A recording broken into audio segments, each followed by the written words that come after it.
హైదరాబాద్లో Chakrasiddha health care ఆధ్వర్యంలో ఘనంగా యోగా డే నిర్వహించారు. ఈ కార్యక్రమంలో సిబ్బంది ఉత్సాహంగా పాల్గొన్నారు. అద్భుతమైన యోగాసనాలు వేశారు. యోగా వల్ల కలిగే ఉపయోగాలు వివరించారు. రాబోయే తరాలకు యోగా అందించాలని నిర్వాహకులు కోరారు.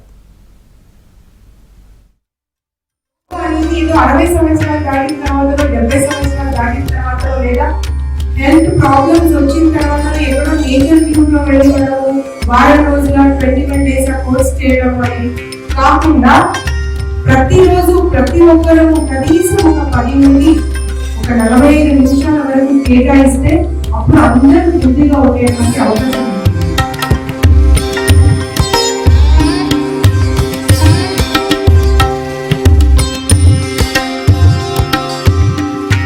మహిళల సంఖ్య కూడా చాలా ఎక్కువ ఉంది కాబట్టి ఖచ్చితంగా ఈ రోజు మీద అయినా సరే మనము యోగాని మన జీవితంలో ఒక భాగం చేసుకుందాం అనేటువంటి మాట మీకు చెప్పి ఈ సందర్భంగా మీరు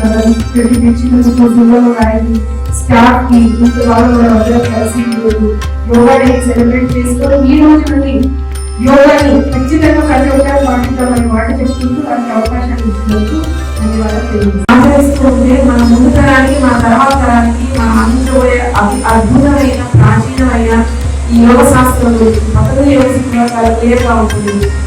మనం తినడం కోసం బతకడం కోసం కాదు లైఫ్ అనేది, మనం ఒకటి సూర్యడం కోసం మనం కొంచెం పూజేది దాన్ని ఒక గమ్యం తెలుసుకోవాలి అంటే మన బాడీ అనేది ఒక టూల్ లాగా ఉంటుంది. మనకి ఆ టూల్ మనం ఎప్పటికప్పుడు పరిశుభ్రం చేసుకోవాలి. గాలి ద్వారా హైడ్రేటెడ్ మంచి అంటే పంచేంద్రియాలు పంచవాయు అందరిగా దగ్గర సమీపంగా చూసుకునే అధ్యయనం చేసే యోగ ప్రక్రియ పండే ప్రతి క్షణం గుర్తుపెట్టుకుంటే మీకు మీరే ఒక అనంత శక్తిగా మారే అవకాశం ఉంటుంది. నిత్యం అణువణువున దీన్ని గుర్తించుకుంటూ ఒక గ్రాటిట్యూడ్ తోటి ఇంత జన్మ ఇచ్చినందుకు మన పెద్దవాళ్ళకి, ఇంత నాలెడ్జ్ ఇచ్చినందుకు మన యాన్సిస్టర్స్ కి, మన పూర్వీకులకి, మన ఋషులకి, మన యోగులకి సదా పాదాభివందనం చేయడానికి ఒకరోజు సరిపోతుంది. ఆ క్షణం మనం చేస్తూ ఉండాలి.